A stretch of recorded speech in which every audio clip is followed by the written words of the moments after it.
Tak pernah terungkap jumlah CCTV kasus Jessica Wongso Rismond Sianipar. Seingat saya ada 8, tapi beda sama.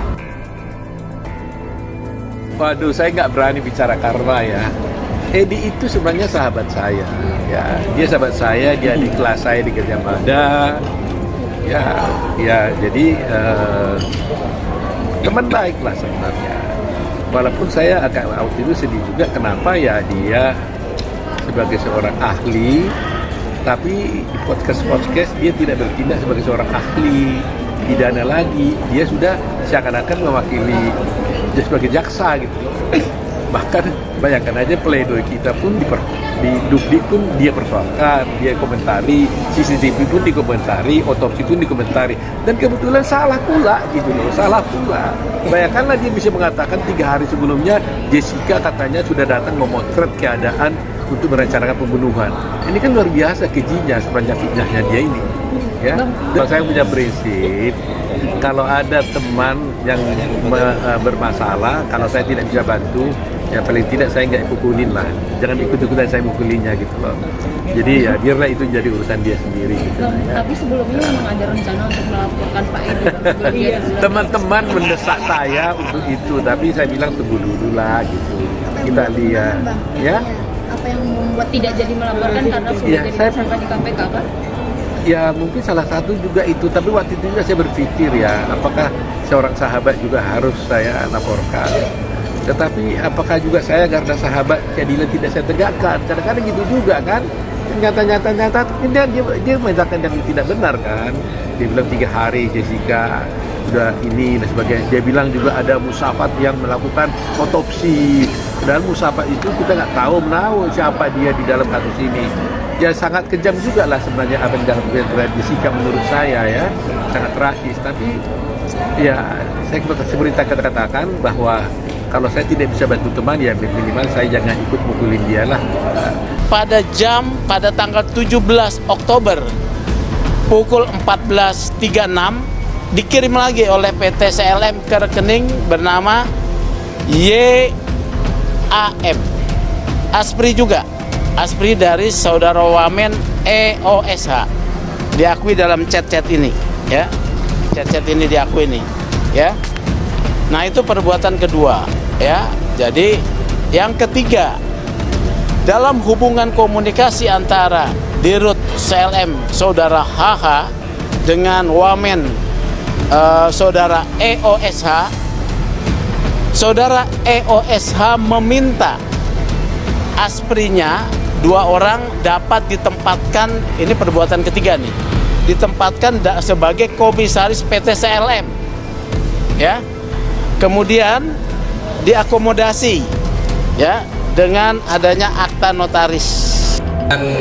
Korupsi di Kemenkumham kan kemarin kami sudah jelaskan ya, memang sudah naik proses penyidikan, kemudian semalam pimpinan Pak Alex juga sudah menjelaskan, saya kira sudah cukup jelas. Sekarang adalah proses menyelesaikan pengumpulan alat bukti, kemudian pemeriksaan saksi, pasti kemudian kami agendakan ke depan. Jadi kami berharap teman-teman tunggu dulu, nanti setiap perkembangannya pasti kami sampaikan terkait hal itu gitu ya. Kami butuh waktu, kami butuh proses untuk menyelesaikan sebuah perkara, karena tentu kami juga tidak ingin gerusa-gerusu begitu ya, tetapi kemudian tidak memperhatikan aspek formil gitu ya, aspek material dari perkara itu sendiri. Karena tentu ada proses panjang sampai kemudian kami akan bertanggungjawabkan seluruh hasil proses penyidikan ini di depan Majelis Hakim Pengadilan Tindak Pidana Korupsi. Sudah lama ada sinergi dengan pihak PPATK untuk menelusuri aliran uang dan juga transaksi yang mencurigakan, termasuk untuk perkara dugaan gratifikasi di Kementerian Hukum dan HAM ini. Kami juga sudah mendapatkan banyak data dari PPATK yang berikutnya kami lakukan analisis lebih jauh nanti dalam proses penyidikan sebagai bahan materi penyidikan. Saya memohon kepada Polri dan pihak hukum lain agar betul-betul membuka kasus ini dengan sebenar-benarnya. Kalau memang laporan kami tidak benar, silakan. Tapi kalau kami silakan dihentikan. Tapi kalau laporan kami ini benar, tolong supaya ini proses secara transparan, terbuka. Karena ini sudah menjadi konsumsi umum, konsumsi publik, bukan lagi Indonesia tapi udah luar negeri. Kita buka aja. Kalau pokoknya ada laporan CCTV, nanti ahli akan membuktikan bahwa itu direkayasa. Kalau ahli kami nggak benar, ya sudah, bila perlu dia dipersoalkan.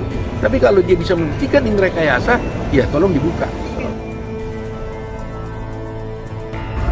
Jumlah CCTV dalam kasus kopi cyanida Jessica Wongso tidak pernah terungkap dalam persidangan. Hal itu diungkapkan ahli digital forensik dan komputer vision lulusan Universitas Gadjah Mada, Yogyakarta, Rismon Sianipar. Rismon Sianipar yang juga pernah menjadi saksi ahli dalam persidangan kasus Jessica Wongso mengaku tidak pernah tahu beberapa jumlah CCTV yang sebenarnya. Diakui Rismon Sianipar, dalam persidangan tidak pernah disebutkan beberapa total CCTV ketika saksi ahli Bapak Muhammad Nur Ali Alzar bersaksi. Inilah elemen surprise-nya, berasal di pengadilan saya tonton itu pada saat saksi ahli IT-nya maju bersidang. Sampai akhir tidak disebutkan jumlah kanal atau jumlah kamera CCTV, kata Rismon Sianipar dalam acara podcast Diare yang tayang di YouTube Ray-Ban Entertainment Rabu 8 November 2023. Jadi apa yang saya dapatkan adalah ketika saya menonton ketika Jessica Kumala Wongso dihadirkan sebagai terdakwa, nah ini situs Kompas TV yang menyorot monitornya dari operator si ini player. Tambahnya dari tayangan tersebut Rismon melihat foldernya di situ ada sampai 18 kanal. Ini berarti lanjut dia kameranya nyala semua sebanyak 18 kamera, 18 titik. Saya ingat saya pertama adalah kamera 1. Kamera itu satu di dekat pintu masuk, kamera 17 itu juga di depan pintu masuk. Tapi di dekat pembuatan kopi kamera 17, kamera 1, kamera 17, kamera 345 itu di sekitar meja koktailnya.